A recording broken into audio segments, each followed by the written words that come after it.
दोस्तों नमस्कार, मैं हूं शीतला तिवारी। दोस्तों चलिए उत्तर प्रदेश के मुरादाबाद से ये खबर आ रही है, जिस खबर को सुनेंगे तो आप हैरान हो जाएंगे कि क्या ऐसे भी लोग अभी दुनिया में पड़े हुए हैं। अब यह खबर जो है हमें सीख देती है कि अब जो आजकल की जो पत्नियां हैं उन पर यानी ज़्यादा भरोसा करना जो है बेवकूफ़ी है। यह जो है मुरादाबाद के रहने वाले पवन ठाकुर हैं। पवन ठाकुर की पत्नी जो है, इनकी पत्नी का संबंध जो है इनके भतीजे से हो जाता है, और संबंध जब हो जाता है तो इनको पता हो जाता है, 1 साल पहले इनको पता हो जाता है कि इस तरीके से यानी इनके भतीजे से जो है इनकी पत्नी का जो है वो अवैध संबंध है। और इनके पत्नी का नाम है आंचल, यानी आंचल से जो है अवैध संबंध जो है इनके भतीजे अंकित का हो जाता है। यह जानकारी जब इनको होती है तो यह समझाने का प्रयास करते हैं, यानी अपनी पत्नी आंचल को समझाने का प्रयास करते हैं, लेकिन आंचल जो है उस पर कोई सुधार नहीं आता है। जब सुधार नहीं आता है तो यह जो है चुप्पी साध लेते हैं, लेकिन फिर इनको यह पता हो जाता है कि हमारी जो है हत्या होनी तय है, यानी जो है हम बचेंगे नहीं, हमारी पत्नी जो है वह मुझे मरवा ही देगी। और वही हुआ जो चूंकि यह समझ रहे थे। और यह दोस्तों यह तय कैसे हुआ कि इनको यह पता थी कि हमारी जान चली जाएगी। दरअसल पवन ठाकुर ने अपनी बहनों से कुछ दिन पहले यानी 1 साल पहले उन्होंने यह कहा था कि जब भी अगर हमारी मौत हो जाए तो आप लोग उसको सुसाइड मत समझना, उसको ये समझना कि जो है कि उनकी हत्या की गई है। लेकिन उन्होंने यह बहनों से नहीं बताया था कि हमारी पत्नी ही हमारी हत्या करवाएगी, क्योंकि उनके मन में जो है ये चल रहा था कि उनकी पत्नी का उनके भतीजे से अफेयर है। इस अफेयर की बात उनको पता थी और वह समझाने पर नहीं समझी, तो उनको यह पता था कि आज नहीं कल जो है हमको यह रास्ते से हटा देगी।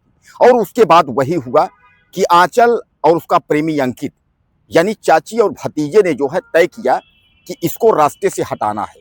तो केवल चाची और भतीजे नहीं, यानी आंचल की बहन जो है शिखा का प्रेमी, यानी इन 4 लोग मिल करके उसके बाद जो है उन्होंने प्लान बनाया कि पवन ठाकुर को जो है रास्ते से हटाना है। और एक दिन का वाकया हो ही गया कि यह लोग जो है इंतजार घर में कर रहे थे। जैसे पवन आए तो उनको जो है बांध करके चारपाई में पहले बांध दिए चारों लोग मिल करके, और उसके बाद जो है उनको बिजली के करंट से जो है उनकी जान निकालनी चाहिए।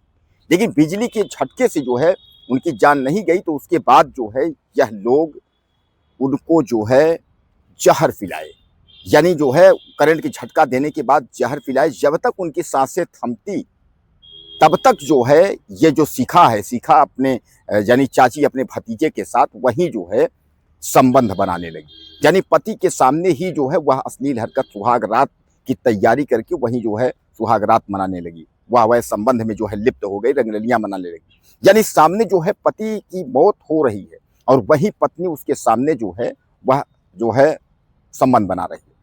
दोस्तों यह बात जो है पुलिस से खुद जो है शिखा ने कबूली है कि हाँ, हमने इस तरीके से हम लोगों ने किया है कि उसको पहले जो है बिजली के शॉर्ट सर्किट से यानी उसको जो है हमने करंट छुआया और उसके बाद जो है उसको जहर पिला करके हम लोगों ने उसको जो है मारा है। यानी शिखा ने इसमें जो है कबूली है। अब इस पर जो है आप समझिएगा कि पत्नी के सामने ही प्रेम प्रसंग यानी जो है पत्नी जो है और पति का कोई यहाँ रिश्ता ही नहीं है। पति की हत्या की तैयारी यानी पति की हत्या की जा रही है, उसके सामने ही जो है सुहाग रात मनाया जा रहा है। ऐसी ही पत्नी आप सुने हैं, यानी अपने जो है चाची अपने सगे भतीजे से जो है फंस करके उसके बाद जो है अपने ही पति की हत्या कर दे रही है।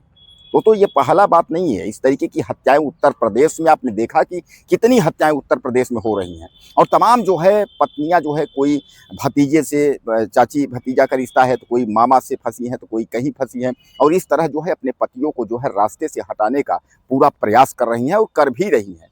और करने के बाद जो है जेल भी जा रही हैं प्रेमी के साथ। अब वहीं जेल में अपना जो है सुहागरात और जो कुछ भी है जेल में ही होगा। लेकिन एक बात आप जान लीजिए, मैंने कई बार बताया, एक बार फिर बता रहा हूँ, जेल में जो कोठरी होती है वह जो है बहुत दूर दूर होती है। वहाँ प्रेमी प्रेमिका मिल नहीं सकते हैं। बस जब तारीख होगा तभी मुलाकात एक दूसरे को देख सकते हैं। बाकी जेल के अंदर जो है प्रेमी अलग रहेगा, प्रेमिका अलग रहेगी। ये खूब अच्छे से आप बैठा लीजिएगा। तो जो ये सोचती होंगे कि दोनों लोग चलो जेल चले जाएंगे, वहीं मस्त जो है अय्यासी करेंगे, तो जेल में अय्यासी है ऐसा कुछ है नहीं। जेल में ये दिमाग से आप निकाल दीजिए, जेल में केवल टार्चर के अलावा कुछ है नहीं। तो बहरहाल कुल मिलाकर के आप ये समझ लीजिए कि यह जो है बहन शिखा और उसका प्रेमी, और उसके बाद खुद जो है ये आंचल और इसका प्रेमी अंकित, ये 4 लोगों ने मिल करके उसके बाद जो है पति की अपने जो है हत्या कर दी। अब दोस्तों जो है इन लोगों को पुलिस ने जो है गिरफ्तार किया है, और जब गिरफ्तार किया तो आंचल ने जो है पूरा चीज़ कबूल लिया। उसने बताया कि हमारा जो है इससे जो है खूबसूरत जो मतलब भतीजा था, उससे हमारा प्यार हो गया, अंकित नाम का था, और उसके बाद जो है तो हमने सोचा कि पति को रास्ते से जो है बाहर निकाल दें। तो खूबसूरत जो है चाची के चक्कर में जो है अपने चाचा की ही हत्या जो है अंकित मिल करके, यह चारों मिल करके जो है करवा दिए। अब यह चारों जो है हत्या कराने के बाद जो है जेल की सलाखों में चले गए। अब गिड़गिड़ा रही है खूबसूरत चाची और दुल्हन जो है, गिड़गिड़ा रही है कि अब तो फंस गए, अब तो हम बर्बाद हो गए, मिट्टी में मिल गए। यानी इस तरीके से जो है अब वह जेल जाने की तैयारी हो गई, चूंकि मतलब जो है हालांकि सब जो है गिरफ्तार हो गए हैं। पुलिस अपने हिसाब से जो है इनके ऊपर कार्रवाई कर रही है, और गंभीर धाराओं में जो है इनके ऊपर मुकदमा लिख करके और इनको जेल भेजने की तैयारी हो रही है। क्योंकि पुलिस ऐसे लोगों को जो है छोड़ती नहीं है, और न पुलिस किसी प्रकार की रियायत करती है, और न दया नाम की कोई चीज है। क्योंकि यह जो है निर्दयी टाइप के लोग हैं, और यह एक अय्याश टाइप के लोग हैं कि इनका जो है एक पति और 2 पति पर यह निर्भर नहीं रहते हैं। और मैं एक बात बता दूं कि ऐसे जो लड़कियां हैं वह जो है मायके से ही यह सिस्टम अपना धंधा शुरू करके उसके बाद ससुराल तक पहुंचती हैं। उनका जो है यही कृत्य ही है, और अंत में जो है उसका बहुत बुरा परिणाम जो है होगा। तो बहरहाल दोस्तों, इसके बारे में कुछ कहना चाहते हो तो आप जरूर लिखिएगा 2 लाइन। अगले वीडियो में फिर मिलते हैं। नमस्कार।